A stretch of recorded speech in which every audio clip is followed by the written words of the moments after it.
ہر مرحلے پر ان کا یہی نعرہ ہوتا ہے کہ ہم کشمیری ہیں، ہم پاکستان کے ہیں اور پاکستان ہمارا ہے۔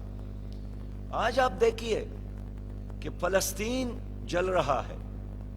گزشتہ 101 دنوں سے فلسطین پر لوہے کی بارش ہو رہی ہے، بارود کی آگ میں جل رہے ہیں۔ 25,000 لوگ ہمارے شہید ہو گئے ہیں۔ غزہ کے لوگ ہماری طرف دیکھ رہے ہیں۔ تو فرانس نے، جرمنی نے، امریکہ نے، برطانیہ نے، ہندوستان نے تو مل کر اسرائیل کا ساتھ دیا، لیکن ہمارے 58 اسلامی ممالک نے بھی کچھ نہیں کیا، اور پاکستان کی حکومت نے بھی کوئی عملی اقدام نہیں اٹھایا۔ الٹا ان کے زخموں پر انہوں نے نمک پاشی کی کہ جب سٹیٹمنٹ دیا کہ 2 ریاستیں وہاں قائم ہو جائے، لیکن آپ نے دیکھا کہ کیا مسلم لیگ نے ایک جلوس نکالا اسرائیل اور امریکہ کی مذمت کی؟ کیا پیپلز پارٹی نے کوئی ایک جلوس نکالا اسرائیل اور امریکہ کی مذمت کی؟ کیوں نہیں کی؟ اس لیے سمجھتے ہیں کہ حکومت دینے والا امریکہ ہے۔ وہ امریکہ کو، امریکی سفیر کو، اس دنیا میں یہودی لابی کو ناراض نہیں کرنا چاہتے ہیں۔ میرے پیارے بھائیوں، آج یہی لوگ دوبارہ کہتے ہیں ہمیں ایک اور چانس دے دے۔ کوئی کہتے ہیں میں 4تھی بار وزیر اعظم بننا چاہتا ہوں، کسی کا بیانیہ یہی ہے کہ میری ماں بھی وزیر اعظم تھی، میرا والد بھی صدر پاکستان رہے ہیں، میرا نانا بھی وزیر اعظم رہے ہیں، تو میرا بھی حق ہے۔ تو میں آپ سے پوچھنا چاہتا ہوں کہ غریب کی باری کب آئے گی؟ عام لوگوں کی باری کب آئے گی؟ کیا یہ ایوان جس میں ہر گھنٹے 6 کروڑ پاکستانی روپیہ خرچ ہو رہا ہے، یہ ان سرمایہ داروں کا، ان اڈیروں کا، ان جاگیرداروں کا کلب ہے؟ وہاں جا کر اپنی مفادات کے لیے قوانین بنائے، وہاں جا کر عالمی اسٹیبلشمنٹ کے کہنے پر اور عالمی این جی اوز کے کہنے پر قوانین بناتے ہیں؟ یہ جا کر اپنے قیدیوں کے لیے پانی حصول، یہ اپنے لاڈلوں کے لیے ماحول بناتے ہیں۔ غریب عوام کے ساتھ ان کا کوئی تعلق نہیں ہے۔ ہم یہی چاہتے ہیں کہ ان سیاسی برہمنوں سے نجات کا وقت آ پہنچا ہے۔ آپ کی تقدیر اب آپ کے ہاتھ میں ہے۔ 8 فروری ایک ایسے پاکستان کے لیے جہاں پر خاندانوں کی حکومت نہ ہو، قانون کی حکومت ہو، آئین کی حکومت ہو، ایک ایسے پاکستان کے لیے اپنی قوت اپنے ووٹ کے ذریعے استعمال کرے۔ جماعت اسلامی صرف الیکشن میں متحرک نہیں ہوتی ہے، یہ سال کے 12 مہینے اور 12 مہینوں میں ہر دن عوام کی خدمت میں مصروف ہوتی ہے۔ ہم ہمیشہ عوام کے خدمت میں ہیں، جب بھی کوئی مصیبت آتی ہے ہم کڑے ہیں۔ میرے پیارے بھائیوں، جماعت اسلامی نے اس لیے ایک انقلابی منشور پیش کیا ہے جس میں عوام کے تمام مسائل کا ایک حل موجود ہے، اور ہم پھر کہتے ہیں کہ اللہ تعالیٰ نے ہمیں موقع دیا تو ہم پاکستان کو قائد اعظم محمد علی جناح اور علامہ اقبال کی ویژن کے مطابق اسلامی اور فلاحی پاکستان بنائیں گے۔ یہاں ہم چاہتے ہیں کہ سودی نظام کا خاتمہ ہو، یہاں ہم چاہتے ہیں کہ دولت کا منصفانہ تقسیم ہو، ہم چاہتے ہیں کہ ہر بے روزگار کو روزگار ملے، ہر بچے کو کوالٹی کی ایجوکیشن ملے، جس کا اپنا گھر نہ ہو اس کو عزت کے ساتھ چھت ملے، ہر بزرگ کو بڑھاپا الاؤنس ملے، اور سب سے بڑی بات یہ ہے کہ یہاں قانون کی حکمرانی ہو، اچھی حکمرانی ملے۔ ہمارا بنیادی مسئلہ وسائل کا نہ ہونا نہیں ہے، بنیادی مسئلہ خراب طرزی حکمرانی ہے۔ ابھی تو ورلڈ بینک نے بھی اعتراف کیا ہے کہ پاکستان کا سب سے بڑا مسئلہ یہی ہے کہ یہاں 17.7 بلین ڈالر ہر سال اشرافیہ کہا جاتی ہے۔ غریب کے جیب پر ڈاکہ، غریب کی جو دولت ہے اس پر لوٹ مار جاری ہے، اور اس کرپ اشرافیہ کی دولت میں اضافہ، کارخانوں میں اضافہ، شوگر ملز میں اضافہ، کاروبار میں اضافہ۔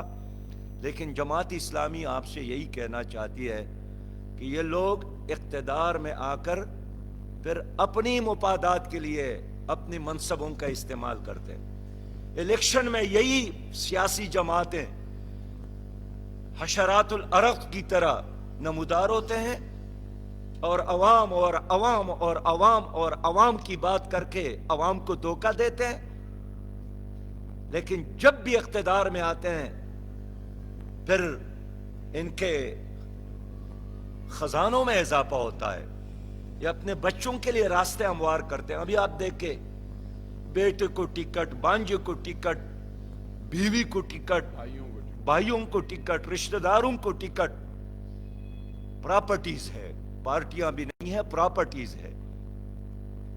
جماعت اسلامی ہے، ہزاروں کی تعداد میں یتیموں کی کفالت کرتی ہے، کوالٹی ایجوکیشن کے ساتھ۔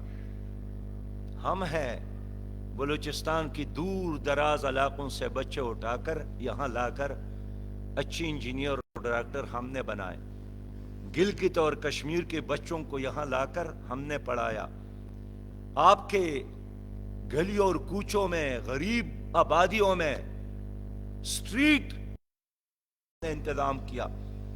350 سے زیادہ ایمبولنس آپ کی خدمت کے لیے آغوش کی صورت میں، یتیموں کے لیے بہترین تعلیمی ادارے۔ جماعت اسلامی کا انقلابی منشور ہے، ہمارا یہ دعویٰ ہے، ہم انشاءاللہ 300 یونٹ بجلی مفت دیں گے، یہ ہم کر سکتے ہیں۔ اس دن میں بلاول صاحب کو سن رہا تھا کہ ہم بھی 300 یونٹ بجلی مفت دیں گے۔ میں کہتا ہوں بلاول صاحب، 15 سال سندھ میں آپ کی حکومت رہی، آپ دے دیتے نا۔ 25 سال میں اس صوبے پر مسلم لیگ کی حکومت رہی، انہوں نے کیا کیا؟ میں اس امید کے ساتھ اپنی قوم سے مخاطب ہوں کہ جماعت اسلامی آپ کے لیے کلین اور گرین پاکستان بنا سکتی ہے، کرپشن فری پاکستان بنا سکتی ہے، ایک ایسا پاکستان جہاں عوام کی حکمرانی ہو خواص کی بجائے۔ 76 سال پورے ہیں ان لاڈلوں نے حکومت کی۔ میں اس لیے چاہتا ہوں کہ جو بھی ضابطہ اخلاق بنا ہے، الیکشن کمیشن اس پر عمل درآمد یقینی بنا لے۔ ہم چاہتے ہیں کہ اس الیکشن کو دولت کا کھیل نہ بنا لے۔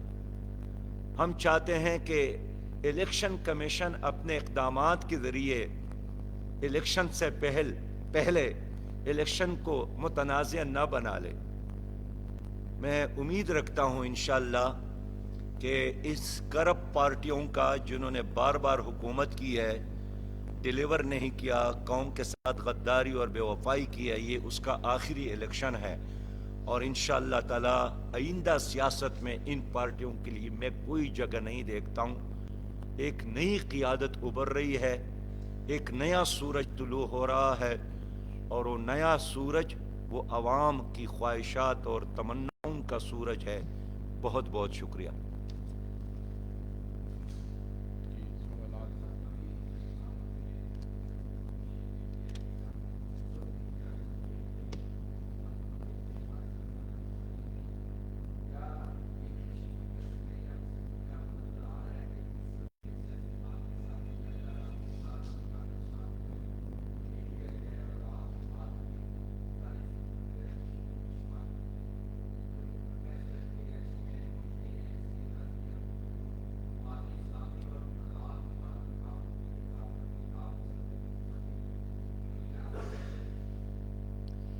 دیکھیے، ایک تو پہلی بار یہ نہیں ہو رہا ہے،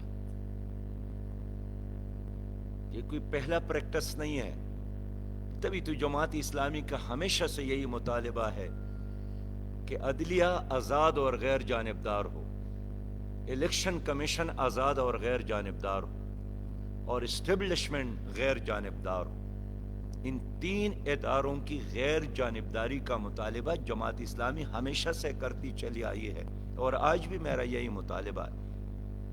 باقی اگر آپ کا اشارہ یہی ہے کہ پی ٹی آئی کے ساتھ جو انہوں نے ڈیسیجن کی اور بلّہ ان سے لے لیا ہے، ہمارا تو موقف یہی تھا کہ ہر سیاسی جماعت کو موقع ملنا چاہیے، اور اصل فیصلہ عوام کا ہے کہ وہ جس کو چاہتا ہے اور جس کو نہیں چاہتا ہے۔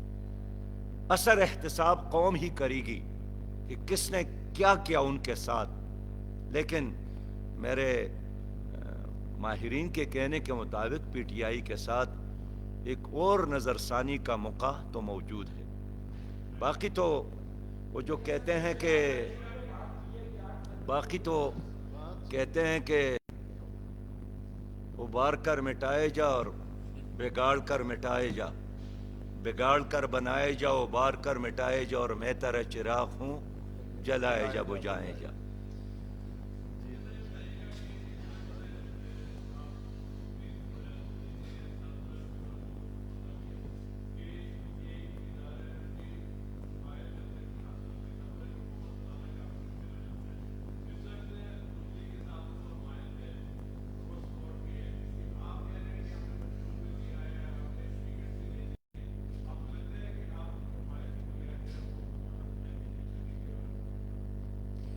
دیکھیے، اگر آپ کا سوال یہی ہے کہ یہاں انتظامیہ اور اسٹیبلشمنٹ مسلم لیگ کا ساتھ دے رہی ہے،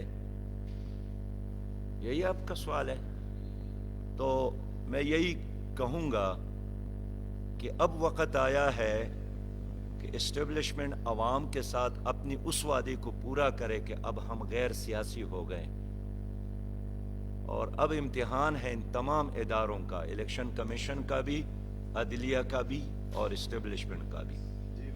اگر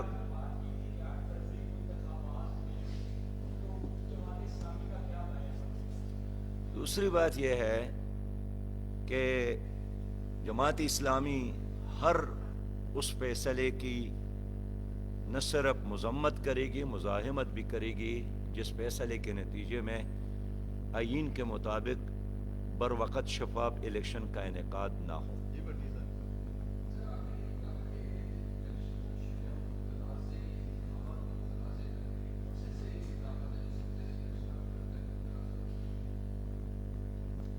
ہم یہی ڈیمانڈ کرتے ہیں کہ الیکشن ڈے، الیکشن سے پہلے یہ تاثر ختم کرے کہ انتظامیہ کسی ایک فریق کے ساتھ ہے اور دوسرے فریق کے ساتھ نہیں ہے۔ میں تو میڈیا سے بھی مطالبہ کروں گا کہ وہ بھی کسی کو اپنا لاڈلا نہ بنا لے، اس لیے کہ ماضی میں جو لاڈلے بنائے گئے ہیں اس میں آپ لوگوں کی بھی بڑا ہاتھ ہے۔ اس لیے میں چاہتا ہوں کہ آپ لوگ بھی غیر جانبدارانہ رپورٹنگ کر لے، انصاف کے ساتھ بات کر لے، حق کے گواہی دے۔ ہم تمام اداروں سے، لیکن میڈیا بھی ایک بہت بڑا پاورفل ادارہ ہے۔ آپ کے اندر یہ صلاحیت ہے کہ رائی سے پہاڑ اور پہاڑ سے رائی بناتے ہیں۔ آپ بھی دن کو رات اور رات کو دن بناتے ہیں۔ آپ بھی ہیرو کو زیرو اور زیرو کو ہیرو بناتے ہیں۔ لیکن دن آنے والا ہے کہ ہر انسان اپنے ہر لفظ کا جواب دے گا اللہ کے حضور۔ اس لیے ہم چاہتے ہیں کہ اللہ کے لیے انصاف پر قائم رہو۔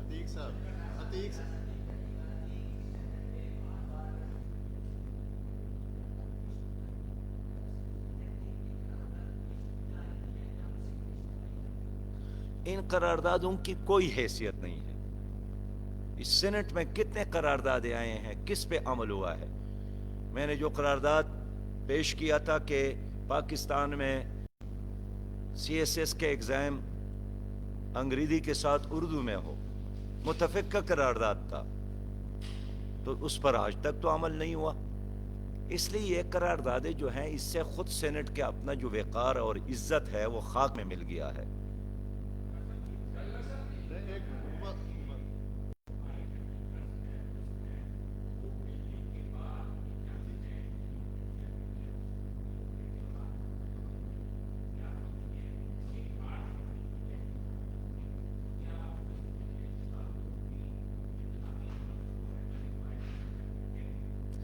دیکھیے، کوئی آئینی اور قانونی ایسا راستہ نہیں ہے جس کی بنیاد پر آپ 8 فروری کا الیکشن ختم کر لے۔ ایک ہی راستہ ہے کہ ملک میں مارشل لا ہو، اور مارشل لا کا کوئی امکان نہیں ہے۔ اس لیے جو لوگ شکوک شبہات پیدا کرتے ہیں، اصل میں وہ اپنی شکست کو دیکھتے ہیں، اور اس بنیاد پر وہ خواہش رکھتے ہیں کبھی گرمی کی بہانہ، کبھی سردی کا، کبھی موسم کا۔ میں پھر کلیئر کروں کہ ملک میں اگر دہشت گردی اور بدامنی ہے تو اس کے خاتمے کا علاج بر وقت الیکشن کا انعقاد ہے۔ اگر ملک میں معاشی بدحالی اور بربادی ہے تو اس کے بہتری کا علاج بر وقت ایک شفاف الیکشن ہے۔ اگر ملک میں انارکی ہے، غیر یقینی سچویشن ہے، تو اس کو ایک یقینی اور اچھی بہتری لانے کے لیے علاج الیکشن بر وقت اس کا انعقاد ہے۔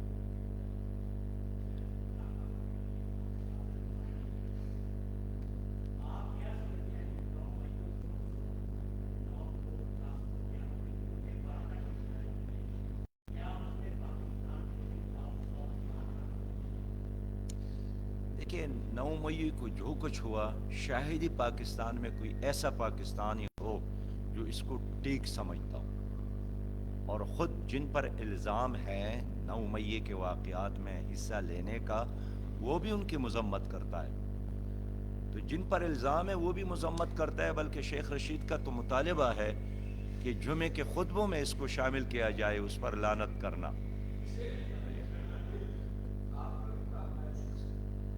جی اب آپ کی باری۔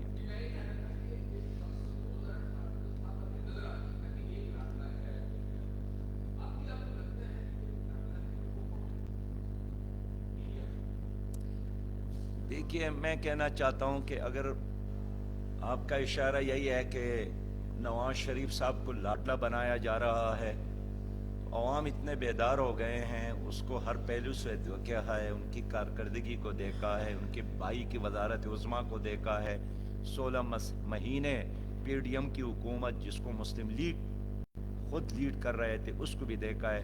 انشاءاللہ تعالی عوام ان آزمائے ہوئے سیاستدانوں کو دوبارہ کبھی بھی موقع نہیں دیں گے، اور ویسے بھی پاکستان کے عوام بادشاہتوں سے تنگ آ گئے ہیں۔ یہ جو تصور ہے کہ کہتے ہیں نا کہ تیر اور شیر کا مقابلہ ہے، پیر اور شیر کا مقابلہ نہیں ہے۔ اس کا مطلب یہ ہے کہ ہم دو ہی خاندانے ہیں، یا ان کی باری یا ہماری باری۔ میں دونوں سے کہتا ہوں کہ اب عوام کی باری، اب نہ تیر کی باری نہ شیر کی باری، اب ترازو کی باری انشاءاللہ۔